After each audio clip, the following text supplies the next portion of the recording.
వేద మంత్రోచ్చారణల మధ్య అగ్ని సాక్షిగా మూడు ముళ్ల బంధంతో ఒక్కటయ్యే భార్యాభర్తలిద్దరూ ఎలా ఉండాలన్న దానిపై వేదాల్లో ఒకటైన అథర్వణ వేదంలో చెప్పడం జరిగింది. అది ఏమిటో ఇప్పుడు ఈ వీడియోలో తెలుసుకుందాం.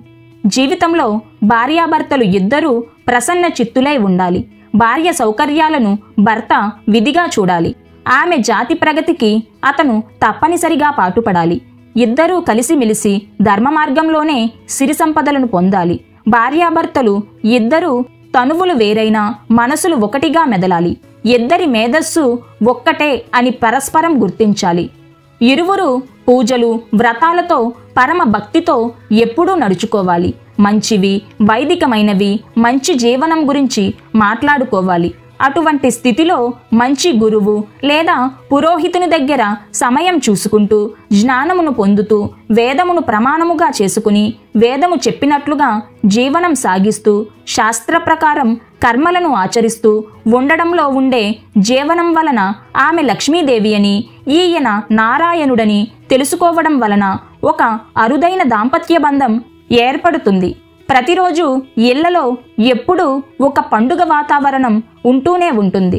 బయటకు శరీరాలు విడివిడిగా ఉన్నా సరే లోపల అర్ధనారీశ్వరుల్లా ఉన్నవారే భార్యాభర్తలు. ఆమె ఈయనతో ఈయన ఆమెతో పరస్పరం ఎప్పుడూ కలిసి ఉండాలనే కోరుకోవాలి.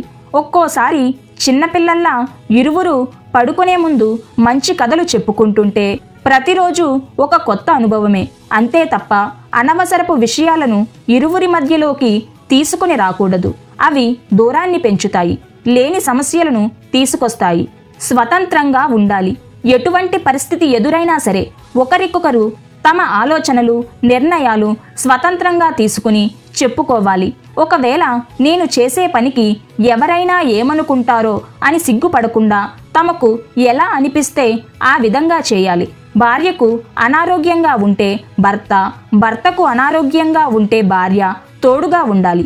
వదిలిపెట్టి వెళ్లే మనస్తత్వం కలిగి ఉండరాదు.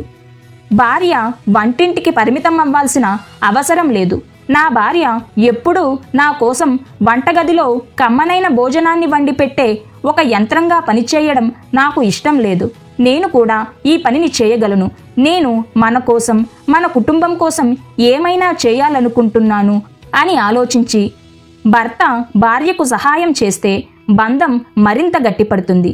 ఆకలితో ఉన్నా ప్రేమగా ఉండకూడదు. భర్త ఆఫీస్ నుంచి రావడం ఆలస్యం అవుతుందని తెలిసినా కూడా తను ఆకలితో ఉండి భర్త కోసం ఎదురు చూడడం ప్రేమ అనిపించుకోదు. నా కోసం నా భార్య ఎదురు చూడడమే ప్రేమ కాదు. ఒక్కోసారి నేను ఆలస్యం అయినా సరే తను సమయానికి తిని పడుకోవాలి అని భర్త అనుకోవాలి. నవ్వుతూ నవ్వించాలి. భర్త ఏదైనా హాస్యం చేసినప్పుడు ఒకవేళ భార్యకు అర్థం కాకపోయినా సరే కానీ కొంచెమైనా సెన్స్ ఆఫ్ హ్యూమర్ ఉంటే తమ జీవితం మరింత సంతోషకరంగా ఆనందంగా ఉంటుంది. నాతో సమానమే. భార్యాభర్తలు ఇద్దరూ చెరుసగం అనే విషయాన్ని పూర్తిగా నమ్మాలి. భర్తగా నాకు ఎంత హక్కు ఉందో భార్యగా తనకు అంతే హక్కు బాధ్యత ఉంది అనుకోవాలి. తమ దృష్టిలో ఒకరు ఎక్కువ ఒకరు తక్కువ కాదు. మేమిద్దరం సమానమే అనిపించినప్పుడే ప్రతి దాంపత్య జీవితం బాగుంటుంది. నమ్మకం, క్షమాపణ. భర్త జీవితంలోకి వచ్చిన అమ్మాయిని భార్యగా స్వీకరించినప్పుడు నిజాయితీ, నమ్మకం, ప్రేమ లైంగికంగా కలిసిపోవడం, తప్పు చేసినప్పుడు క్షమాపణ కోరడంలో తప్పేమీ లేదు. అప్పుడే ఇద్దరి మధ్య బంధం మరింత గట్టిగా ఉంటుంది.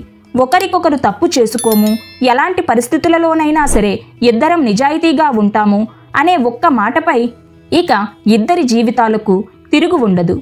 మౌనంగా ఉండకూడదు. భర్త ఏదైనా మాట్లాడుతున్నప్పుడు భార్య కూడా ఏదైనా సలహా ఇవ్వడం లేదా మంచేదో చెడేదో చెప్పడం చేయాలి గాని మీరేం చేసినా ఏది చెప్పినా మీరే కరెక్ట్ అని మౌనంగా ఉండడం మంచిది కాదు. తన మౌనమే భర్త తప్పులకు కారణమవుతుంది. పిల్లలకు సంబంధించిన ప్రతి విషయంలోనూ భార్యాభర్త ఇద్దరి ప్రమేయం ఉండాలి. ఇష్టాలను పంచుకోవాలి. ఒకరి మనసులో మాటలను చెప్పకుండా తెలుసుకోవడం కొంతమందికే సాధ్యం కాబట్టి వారికి ఏమి ఇష్టమో అది చేయాలనుకున్నప్పుడు ప్రతి భార్య తన భర్తతో పంచుకోవాలి. వారి ఇష్టాలను చెబితేనే ఏ భర్తకైనా తెలుస్తుంది. భార్య ఇష్టాలను భర్త ఎప్పటికీ కాదనలేడు. ప్రోత్సహించాలి. భర్త చేస్తున్న పని చిన్నదా పెద్దదా అని ఆలోచించకుండా భర్త వేసే ప్రతి అడుగులో నేను మీకు తోడుగా ఉన్నానంటూ ప్రోత్సహించాలి. భార్య ఇచ్చే ఈ ప్రోత్సాహమే భర్త మరిన్ని విజయాలకు దారితీస్తుంది. భార్య ఇచ్చే ప్రోత్సాహం మరెవ్వరూ ఇవ్వలేరు. అప్పుడప్పుడు కుటుంబ సమేతంగా అంతా కలిసి యాత్రలకు వెళ్ళాలి. విహారయాత్రల్లో పొందే అనుభవాలు, ఆనందం పొందితే కుటుంబ సంబంధాలు మెరుగవుతాయి. మంచి స్నేహితుల్లా ఉండాలి. నా భార్య ఇలానే ఉండాలి, లేక నా భర్త ఇలానే ఉండాలి అని ఈ విధంగా ఉండకూడదు. జీవితంలో పాటించాల్సిన నియమాలు పాటిస్తే చాలు. ఒక మంచి స్నేహితుల్లా ఇరువురు అర్థం చేసుకుని తమ ప్రతి విషయాన్ని పంచుకుంటే ఇరువురు ఎటువంటి సమస్యలలో అయినా కష్టాలలో అయినా రాణించగలరు. దంపతులన్నాక అప్పుడప్పుడు పలు విషయాల్లో ఇద్దరికీ ఏకాభిప్రాయం రాకపోవచ్చు. అంత మాత్రాన గొడవ పడకూడదు. ఒకరి అభిప్రాయాన్ని మరొకరు గౌరవించాలి. దయ, సహాయ గుణం ఉండాలి. ఎవరైనా ఆపదలో ఉన్నప్పుడే మనిషిలోని మంచి గుణం, దయ బయటకు వస్తుంటాయి. తమ జీవితం ఎప్పుడూ స్వార్థంతో నిండి ఉండకూడదు. తమ కుటుంబ స్వార్థమే కాకుండా సమాజం గురించి కూడా ఆలోచించాలి.